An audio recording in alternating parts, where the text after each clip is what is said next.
The International Criminal Court is now in session. Rodrigo Roa Duterte.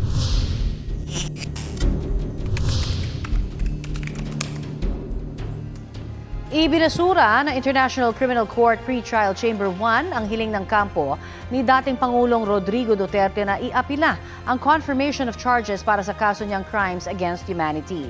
Unang ipinunto ng defense team, masyado anilang flexible at malawak ang saklaw ng mga asunto laban sa dating Pangulo. At ikalawa, bigo raw ang Pre-Trial Chamber 1 na iugnay sa mga partikular na pangyayari ang mga ebidensya sa kaso. Sagot ng Pre-Trial Chamber 1, sa tatlong asunto laban sa dating Pangulo, malinaw namang nakasaad kung ano-ano ang krimen, sino ang mga biktima, kung saan at kailan nangyari ang mga ito. Hindi rin daw kailangang isa-isahin sa pre-trial stage ang mga insidenteng inilatag sa kaso dahil gagawin nila yan sa trial proper.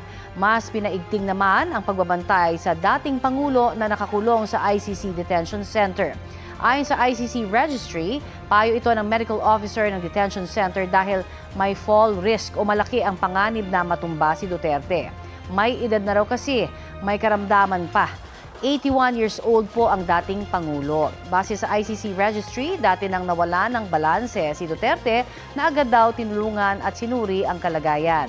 Inayos din nila ang mga gamit sa loob ng selda para makagalaw ng mas maayos ang dating Pangulo. Wala naman daw na italang kaparehong insidente sa nakalipas na 30 araw.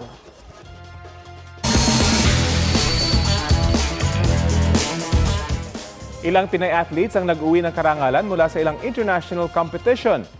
Sa China, panalo ng 4 na gintong medalya si Lyra Shane Silvano sa Asian Sub-Juniors and Juniors Classic and Equipped Powerlifting Championships and University Cup. Mula yan sa kategoryang Women's Sub-Junior Under 47 kilograms equipped. Nakakuha rin ng isang ginto at 3 silver medals si Ki General sa Under 43 kilograms. Second place finish naman sa 2026 Asia Aquathlon Cup sa Vietnam ang Pinay athlete na si Michael Hobson. Nag-uwi siya ng silver mula sa Women's Aquathlon. Pampitong pwesto naman sa kaparehas na event ang kapwa Pinay na si Sam Corpus. Congratulations sa inyo! Mula sa paghawak ng mga baril at pagsabak sa gera, edukasyon na ngayon ang armas ng nasa 80 dating miyembro ng Abu Sayyaf Group. Tunghayan ang kwento ng kanilang pagbabagong buhay sa balitang hatid ni JP Soriano. Exclusive!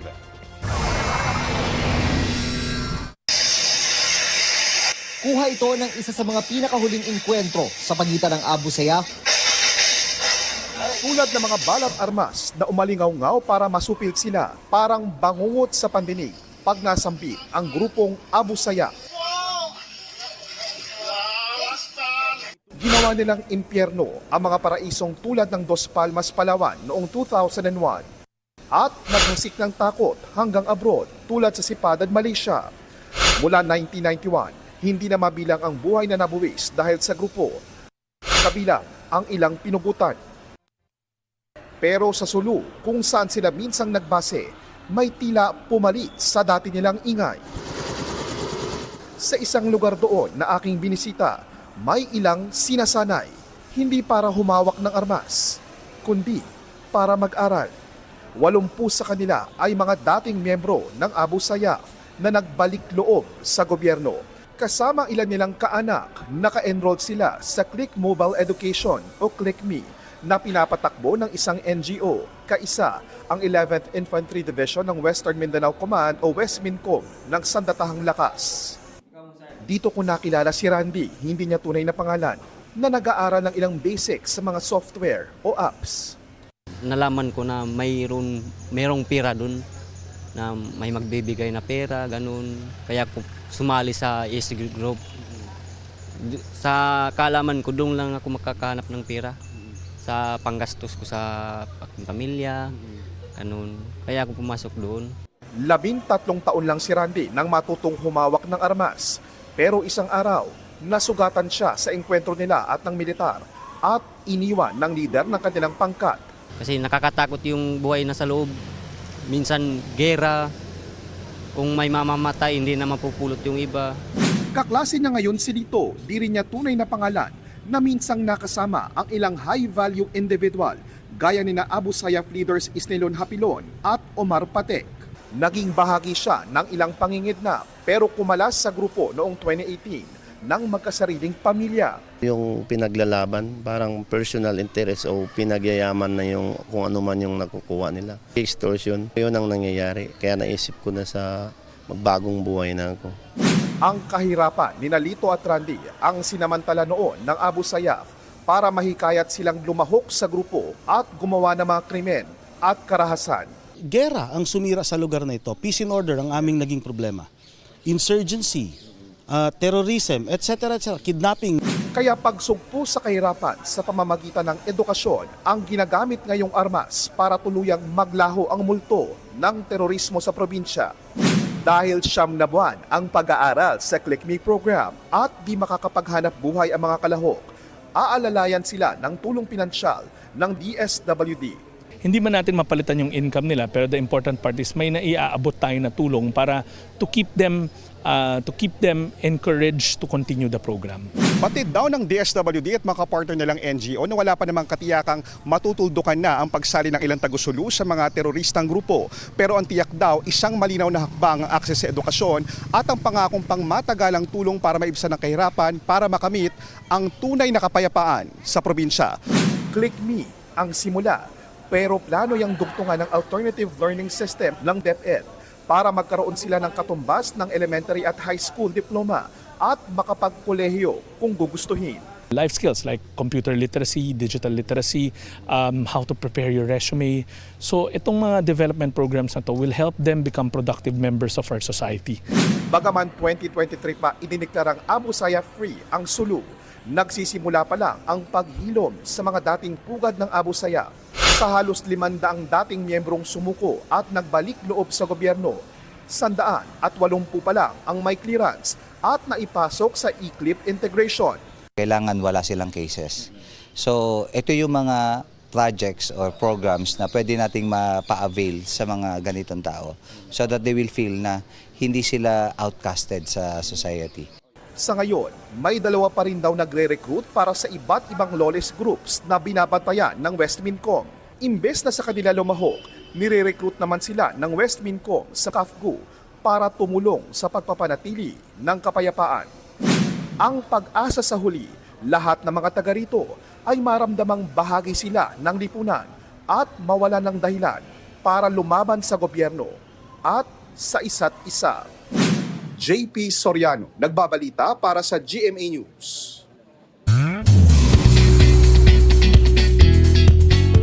Reunited in one frame sina Miguel Tan Felix at Anton Venzon. Nagpakilig sa kanilang bagong TikTok collab ang dalawa with matching cool moves. Kung dati magkasama sila bilang kidlat at dagul sa GMA Prime series na mga batang riles, ngayon may kanya-kanya ng pagbibidahang serye ang dalawa. Si Anton bilang si Makmak sa Kamao na mapapanood na pagkatapos ng Born to Shine 3:20 PM sa GMA Afternoon Prime. At si Miguel naman na mapapanood bilang si Galo sa Task Force Firewall 8:55 PM sa GMA Prime at 10:30 PM naman sa GTV. Abangan po ang mga yan sa Lunes na, May 25. Mga kapuso, maraming salamat po sa patuloy ninyong pagtitiwala. Ang GMA News po ang top digital video publisher sa Pilipinas batay sa datos ng Tubular Labs. Para po yan sa kategoryang News at Politics mula January hanggang April 2026. Worldwide, pangatlo ang GMA News sa top publishers sa parehong kategorya para sa buwan ng Abril. May combined 3.6 billion views ang GMA News sa Instagram, Facebook at YouTube. Makakaasa po kayo sa patuloy naming pagbabalita na walang kinikilingan, walang pinoprotektahan, noon at ngayon, serbisyong totoo. Sa viral video, makikita nagmamaneho at sumingit pa sa mga bus ng EDSA busway ang senior citizen na yan na nagmamaneho ng e-bike. Ayon sa uploader ng video, una nang namata ng lalaki sa underpass sa Cubao at muling nakita sa bahagi ng Pioneer sa Mandaluyong nitong Miyerkules ng hapon. Pinagsabihan niya raw ang senior citizen na bawal pumasok sa bus lane pero hindi raw nakinig. Wala rin daw siyang nakitang enforcer noon sa paligid. Sinusubukan pang kunan ng pahayag ang MMDA. Kasalukuyan namang pinag-aaralan ng SAIC o Special Action and Intelligence Committee for Transportation ang viral video. Batay sa pulisiya ng Transportation Department, ang mga pinapayagan lang sa EDSA busway ay bus carousel at on-duty na emergency vehicles gaya ng ambulansya, truck ng bumbero, pulis at iba pang service vehicles. Pinapayagan lang din dumaan doon ng 5 pinakamataas na opisyal ng bansa, ang Presidente, Vice Presidente, Senate President, House Speaker at Chief Justice.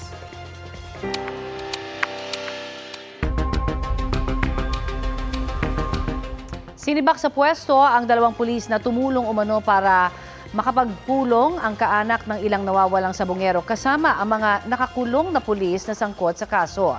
Aminado ang abogado ng defense team na nakipagpulong siya sa ilan sa mga kaanak at nagbigay ng tiga 20,000 pesos pero wala raw itong kapalit.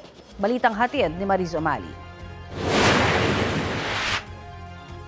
Ipinarating ng ilang kaanak ng mga missing sabongero ang pangambang ilan sa kanila ang naaareglo na ng kampo ni Atong Ang. Sinibak na sa pwesto ang 2 pulis na inireklamong tumulong at nag-facilitate ng hindi otorisadong pagpupulong sa pagitan ng ilang mga kaanak ng mga missing sabongero at mga nakakulong na pulis na sangkot sa kaso. Tinukoy ng PNP ang mga na-relieve bilang sina Police Lieutenant Nadim Malang, tagapagsalita ng Highway Patrol Group, at Police Major Reynaldo Paniebe Jr., OIC ng Custodial Service Unit na may hawak sa kustodiya ng mga nakakulong na pulis. Sa paunang investigasyon, lumalabas na tumulong umano si Malang para makapasok sa Camp Crame ang ilang kakilala. Siya rin daw ang nakipag-ugnayan sa custodial facility para tumulong sa meeting. Sa panig naman ni Paniebe, bagamat may mga bumisita nga sa mga nakakulong sa custodial facility, hindi pa naman matukoy kung unauthorized nga ba ang pagbisita nila. Wala pa po kaming matibay na pagkukunan ng ebidensya kung nagkaroon talaga ng pagtanggap ng mga unauthorized visitors doon po sa ating mga persons under police custody. Hindi po natin sinasabi na agad guilty yun ng 2 individual na personnel natin. Ngunit sa matter of SOP o proseso po natin, Inamin ng abogado ni Atong Ang na si Attorney Caroline Cruz na nakipag-meeting siya sa ilang pamilya ng mga nawawalang sabongero sa kanyang opisina noong April 20. Pero hindi umano siyang nag-initiate ng meeting na ito, kundi mismong ang mga pamilya. Sabi niya umano sa kanila, hinahanap din niya ang totoo kaya pumayag sa anya ay hindi nakaschedule na meeting. Inamin niya nagbigay siya ng pera sa mga ito bilang pinansyal na tulong ng walang kapalit. 20,000 pesos lamang umano ito na tigli 500 piso at hindi 40,000 pesos na tigli 1,000 piso gaya ng sumbong. Giit ni Cruz, malinis ang kanyang konsensya at handa niyang harapin ang aligasyon ng mga pamilya sa tamang forum. Mariz Umali nagbabalita para sa GMA News.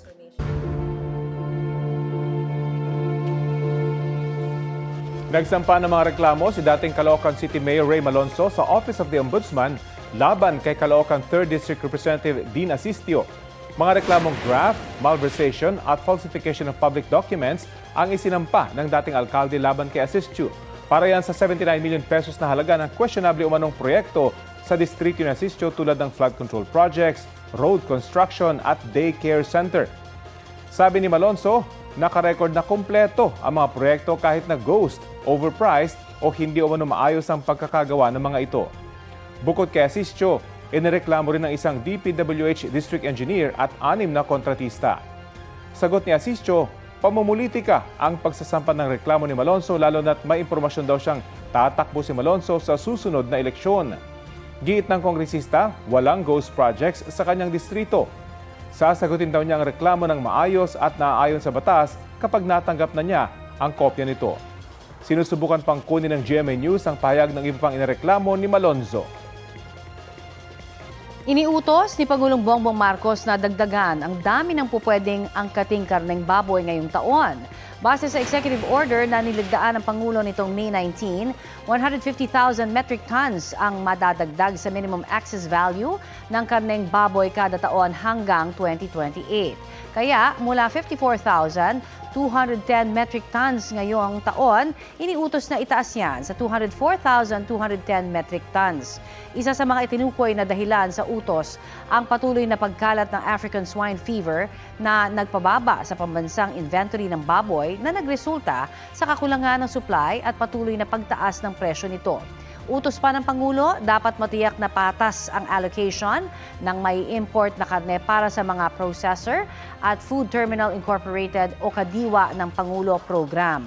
Magiging epektibo ang kautusan sa oras na mailathala ito sa Official Gazette o sa pahayagan na may general circulation.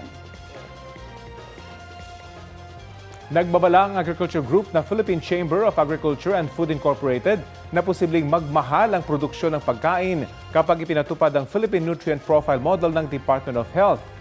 Layunin ng naturang model na i-classify ang pre-packaged na pagkain batay sa taas ng sodium, asukal at fat content nito. Posible ring patawan ng dagdag na buwi sa mga pagkain lalampas sa inirecommend ng fat, sugar at salt content. Ayon sa PCAFI, magugulo ang produksyon ng pagkain sa bansa dahil halos 98% daw ng mga ibinibentang pagkain ay bagsak sa panukalang nutrient model. Puna rin ng grupo, hindi tinitingnan sa nutrition model kung sagana sa vitamins at minerals ang isang pagkain. Hindi raw pwede ang iisang nutrition model lang sa iba't ibang uri ng pagkain. Ayon naman sa Canned Sardines Association of the Philippines, maaaring tumaas ng 15 pesos ang dilatang sardinas kapag ipinatupad ang nutrient profile model. Kabilang kasi sa mga gastos ay ang mga pagpapalit ng mga timpla at label ng mga produkto. Hindi raw sila tutol na gawing mas masustansya ang mga dilata pero kailangan daw muna silang konsultahin. Giit naman ni DOH spokesperson Albert Domingo, panahon na para bigyang prioridad ang wastong timpla at sangkap sa mga pagkain para maiwasan ang mga sakit gaya ng alta presyon at diabetes. Wala pang tugon ng DOH kaugnay sa posibleng epekto nito sa ekonomiya. Update po tayo sa paghahanap kay Senador Bato de la Rosa. Sabi ng Philippine National Police ngayong umaga, ipatutupad nila ang warrant of arrest laban sa senador. Ayon kay PNP Chief Jose Melencio Nartates Jr., may mga inatasan ng unit ng PNP para sa manhunt operations. Panawagan niya kay de la Rosa, sumuko na lang bilang dating hepe rin ng pulisya na alam naman daw ang proseso sa ganito. Nang sa gayon ay makatutok pa sila sa paghahanap sa iba pang wanted persons tulad ni Zaldico at negosyanteng si Charlie Atong Ang.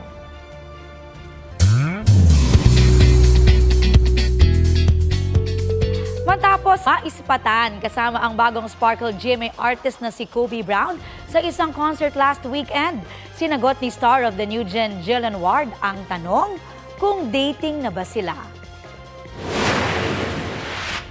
Yeah, nanood po kami concert ni Jessica Sanchez. Was it a date? Grabe, the date! Kayo talaga, pag nakikita kayong kasama ko, date agad. Basta ako po talaga, I want to enjoy my life. So, manonood ako ng mga concerts. And, ayun, I want to... Ano? Biglang you're at a loss for words. Hindi ko alam sasabihin ko. Speaking of concert, hindi dapat palampasin ang first ever solo concert ni Jillian this July. May big revelation daw na dapat abangan dyan. Next month naman sasabak bilang judge sa The Clash Teens si Jillian. Prepping na raw siya para mas maging credible sa pag-upo sa The Clash panel. At ngayong araw naman mapapanood ang finale episode ng GMA Prime series na Never Say Die. 8:50 p.m. po yan sa GMA Prime at 10:30 p.m. naman sa GTV. Thankful si Jillian sa nabuo niyang friendship sa kanyang co-stars. Babaunin din daw niya ang mga natutuhang experiences sa mga susunod na project. Maging mas fierce, maging mas desidido sa mga gagawin ko po sa work especially.